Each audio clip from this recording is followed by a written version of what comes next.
நேர்மையின் விதை. ஒரு சிறிய கிராமத்தில் அருண் என்ற புத்திசாலி சிறுவன் வாழ்ந்தான். அவன் நல்ல மதிப்பெண்கள் பெற ஆசைப்பட்டான். ஆனால் கடினமாக படிப்பதை விட சில நேரங்களில் எளிய வழியை தேர்ந்தெடுக்க நினைத்தான். ஒரு நாள் பள்ளியில் முக்கியமான தேர்வு நடந்தது. ஆசிரியர் அனைவரையும் கவனமாக எழுதச் சொன்னார்.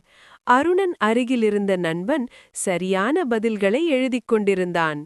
அருண் அவற்றை ஒழிவாக பார்க்க நினைத்தான். அச்சமயம் அவனுக்குள் ஒரு குரல் கேட்டது, நேர்மையே உண்மையான வெற்றி. சிறிது போராட்டத்துக்குப் பிறகு அருண் தெரிந்ததை மட்டும் எழுத முடிவு செய்தான். அந்த வார்த்தைகள் அருணின் மனதில் ஆழமாக பதிந்தன. அன்றிலிருந்து அவன் கடினமாக படிக்கத் தொடங்கினான். அடுத்த தேர்வில் அவன் உயர்ந்த மதிப்பெண்கள் பெற்றான். இந்த வெற்றி அவனுக்கு பெரும் மகிழ்ச்சி அளித்தது. அந்த நாள் முதல் அருண் கடினமாக படிக்கத் தொடங்கினான். அடுத்த தேர்வில் உயர்ந்த மதிப்பெண்கள் பெற்றான். அருணின் வெற்றியை பார்த்து அவன் பெற்றோர் மிகவும் மகிழ்ச்சியடைந்து அவனை வாழ்த்தினார்கள். நேர்மையே வாழ்க்கையின் உண்மையான வெற்றிக்கான விதை.